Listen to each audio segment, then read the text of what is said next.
Nikt tak naprawdę nie wie, ile czasu nam zostało. Z punktu widzenia statystyki teoretycznie powinienem umrzeć przed wami. Z punktu widzenia tych samych statystyk mam jeszcze jakieś 4 lata życia. W maksie przeżywalność z rakiem rdzenniastym to 10 lat.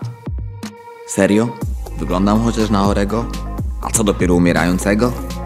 W praktyce jutro możecie uczestniczyć w wypadku samochodowym, a w wasz dom jebnie kometa albo zadławicie się w restauracji, a ja mogę dożyć później starości. Dlaczego? Bo ja nie wierzę w przeznaczenie. Po jaką cholerę ktoś, coś, czy w co tam można wierzyć, miałby stworzyć to wszystko i z góry ustalić, po co tu jesteśmy, do czego zmierzamy, czy kiedy umrzemy? Dlaczego ktoś ma decydować o tym, czy odniesiesz w życiu sukces, czy będziesz 3/4 życia mieszkać pod mostem? Nie, to nie ma sensu, bo nie wierzę, że ta siła byłaby na tyle niesprawiedliwa, aby robić nam coś takiego. Uważam, że jestem kowalem własnego losu i jeśli coś ma swój cel, to ma ten cel przez to, że ktoś podjął decyzję, która doprowadziła do obecnego stanu rzeczy. Przecież jeśli wyjdziesz dziś z domu i potrąci cię pijany kierowca, to on podjął złą decyzję, która kosztuje największą cenę właśnie ciebie. Ktoś miał wpływ na twój los. On, nie ty. Nie jest to sprawiedliwe, ale ta osoba miała wybór. Wszystko sprowadza się do decyzji i nie macie pojęcia, co będzie w efekcie końcowym, tak samo jak i ja. Ale to nie znaczy, że nie możecie na to wpływać, bo każdy z nas ma wpływ na całą otaczającą go rzeczywistość. No bo co? Teoretycznie mając nowotwór i wierząc w przeznaczenie, powinienem żyć w strachu, nie wiedząc, czy uda się go zwalczyć, czy nie, tak? Skoro mam żyć, to przeżyję, nie robiąc nic, prawda? A skoro mam umrzeć, to i tak nie ma sensu. A pierdolę coś takiego. Dostałem życie w prezencie i żaden grzyb nie będzie mi dyktował, ile czasu mi zostało. Podejmuję walkę na każdej płaszczyźnie obecnie. Fizycznej i psychicznej. Lecz w tym materiale skupię się bardziej na tym, co odbywa się w sferze myślenia. Nie ukrywam, że bardzo, ale to bardzo moje myślenie wyprostował film pod tytułem Sekret i choć ma on dzisiaj wielu przeciwników, jak i popleczników, ja wiem swoje. To serio działa.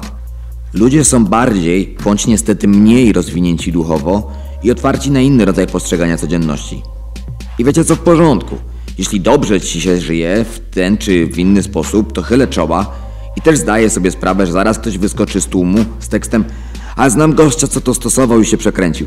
A pewnie, całkiem możliwe, ale to co myślisz, a to co myśli twoja podświadomość, to dwie różne rzeczy. Na co dzień w oczach świata mogę się wydawać zdobywcą wszechświata, cesarzem uniwersum życia i mogę stąpać twardo po ziemi, starając się dawać przykład, ale sam mam momenty, w których zdarza mi się uronić łzę z przeróżnych powodów. Ja też potrzebuję ulgi dla podświadomości, też potrzebuję wsparcia. Nieważne, czy moje kroki niszczą kafelki, gdy stąpam jak antagoniści w Dragon Ballu. Nie. Można mieć mega silne plecy i brnąć do przodu, ale to jest twój charakter i upór. Na ścianę, która będzie was pchała do przodu, nie da wam upaść do tyłu bez względu na przeszkody, które będziecie chcieli taranować. Trzeba sobie zapracować. Ta ściana to jest właśnie podświadomość, którą twoje czyny i codzienność buduje. Zawsze z tyłu głowy będziesz mieć strach.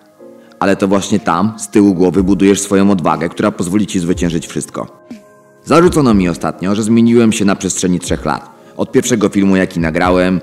No fakt, zmieniłem się, bo tego ode mnie wymagało życie i sytuacje, w których się znajdowałem. Nie dawało mi spokoju, dlaczego wciąż mam nawroty, gdzie przecież zmieniałem całe swoje życie od podstaw. Przez diety, poprzez tryb codziennej pracy, a kończąc na podejściu psychicznym, które też mi ewoluuje. Kilka osób pewnie pamięta, jakim byłem spinaczem, zanim to wszystko się zaczęło. Nie ukrywam, że bardzo ciężko jest się do mnie dostać do środka. To coś na rodzaj przypadku, w którym najzabawniejsi komicy wiodą mega smutne bądź trudne prywatne życie. Tu patrz Robin Williams bądź nasz rodowity Bogdan Smoleń. Pewna pani psycholog uświadomiła mi, jak bardzo ważne jest, by dzielić się ze światem swoimi emocjami, bez względu na to, jakie one są. Po prostu wyrzuć je z siebie w jakiejkolwiek formie. Tłumienie w sobie emocji czy zamiatanie ich pod dywan prowadzi do nagromadzenia się takiego brudu, że w pewnym momencie potykasz się i robisz taki bałagan, za który nie masz pojęcia, jak się zabrać do sprzątania. Osobiście przeszedłem to już 3 razy.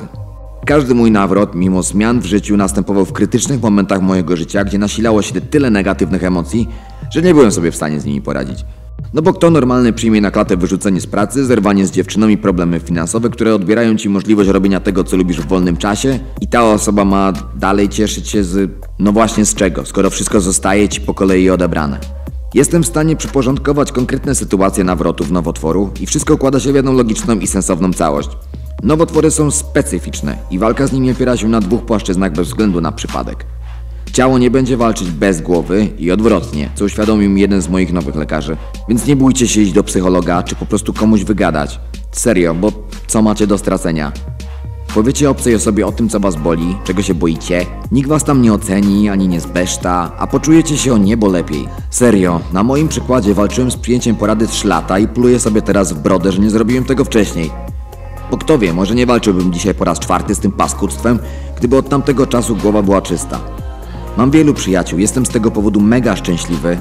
Wiem jak to jest. Nie chcę, by patrzyli na mnie przez pryzmat tego, że mam w sobie jakieś słabości.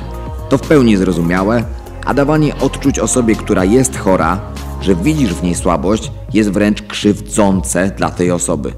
Zdarzyło mi się usłyszeć w swoim życiu od obcych osób, które dowiedziały się o mojej chorobie teksty w stylu: moja mama też umarła na raka. Kurwa, serio? Co mi to miało w głowie zbudować? Świadomość tego, że też kurwa umrę? A pierdolę coś takiego.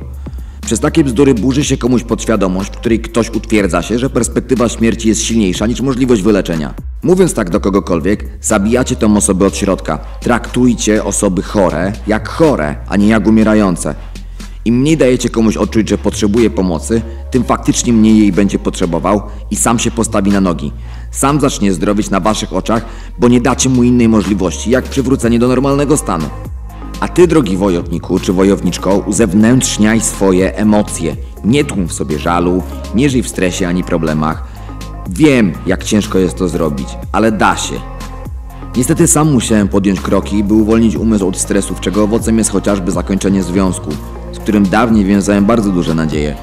Jednak kosztowało mnie to zbyt wiele złych wibracji i stresu, a także życia wbrew sobie.